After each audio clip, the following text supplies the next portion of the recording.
Back to This Week in Pennsylvania. Gun violence and mass shootings certainly seem to be spiking. Nearly every single day since Uvalde's school shooting, there seems to have been incidents across the country, including last weekend on Philadelphia's famed South Street. Is there anything lawmakers can do about it? Is there anything lawmakers should do about it? Joining us to talk about that, Democratic State Representative Mike Schlossberg from the Lehigh Valley and gun rights defense lawyer Gilbert Ambler. I want to begin with you, Mike. I'm going to give you a wand. You can do whatever you want to fix the gun violence problem in terms of laws. What would they be?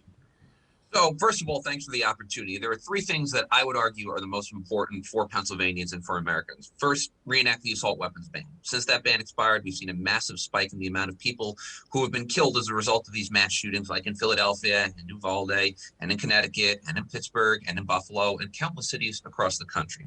Second of all, close the background check loophole. Anyone who buys a firearm should have to go through a background check. No exceptions. And third, institute red flag laws. One of the common misnomers, and I understand why, about gun deaths is that the majority of people who die in gun-related deaths dies in a mass shooting. Mass shootings are deadly, they're tragic, but as far as our gun deaths go, they're actually a relatively small percentage. The majority of deaths by firearms are suicides in this country, which is why I think it's so important that we enact some sort of red flag law that can make it easier to take firearms out of the hands of people who may be a danger to themselves or to others. Gilbert Ambler, your response. So I'm going to start with a point that I agree with Michael on, which is that the vast majority of gun deaths do come from suicide, which is tragic, terrible to see, but also not something that red flag laws alone are going to fix. And the problem with red flag laws is not only due process concerns from the legal standpoint, but more importantly, it leaves an individual who might be troubled in place while removing firearms, but leaving that person. And what that's doing is just assuming that they lack creativity. And most of these gun laws that we're talking about are assuming that those intent on doing harmful things to themselves or intent on doing evil things to others lack creativity, because what we're doing is we're blaming the inanimate and constitutionally protected objects, which are the firearms. And of course, although you gave Mike a magic wand to create whatever change he wanted, thankfully, we've got constitutional protections in place that restrain magic wand waving. And these constitutional protections are critically important because the Constitution was designed and intended to protect rights that might not otherwise be popular.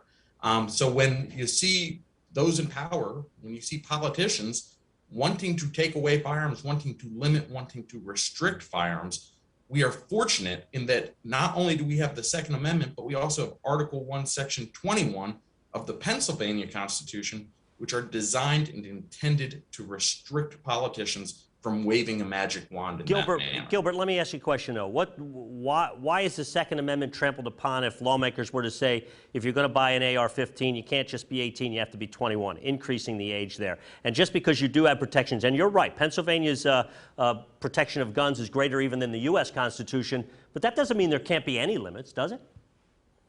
So again, agreed, not that there cannot be no limits. We've seen certain constitutional towards the outer bounds, restrictions on felons possessing firearms, restrictions in what have been deemed sensitive areas. The court has approved those, the United States Supreme Court. However, the court has also said that those arms in common use deserve constitutional protection. And it is almost not up for debate at this point that those modern sporting rifles, things like AR-15s, are in common use. There's 20 million of these firearms in existence in the United States of America, or more than that. That's an estimate. And if they were the real problem, we would know it. Statistically, they're irrelevant.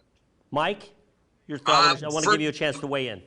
No, I appreciate that. First and foremost, respectfully, the idea that somehow AR-15s are not a real problem, because if they were, we would know it. I would highly recommend you turn on the news, because it seems as if every single day we have lived through some sort of mass shooting that involves an AR-15. In fact, it is the weapon of choice for mass shooters, as we've seen in virtually every mass shooting, including most recently in Buffalo and in Uvalde.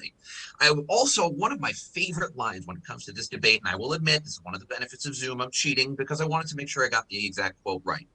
Like most rights, the right secured by the Second Amendment right is not unlimited. It is not a right to keep and carry any weapon, whosoever, in any manner whatsoever, and for whatever purpose. That was a quote by famed liberal, Justice Anton Scalia, the ultra-conservative textualist on the United States Supreme Court.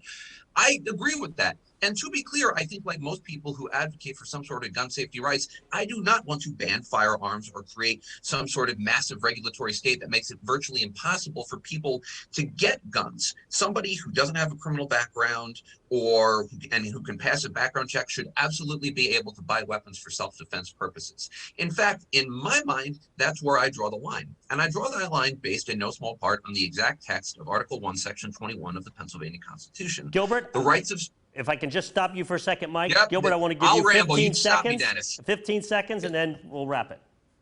Yeah, and you turn to that quote from Heller that says that where Justice Scalia said that there may be some limits, but you need to go back and read the rest of Heller, because what the rest of Heller says is that weapons that are in common use deserve constitutional protections. And again, even when these arms are unpopular, that's why we have the Constitution in place to protect those arms that might otherwise be unpopular. Okay, Gilbert and Michael, thank you both very much for being with us. To be continued. I'm sure there's going to be more on this topic as we move forward. Thank you, gentlemen, so much for being with us. We do appreciate it.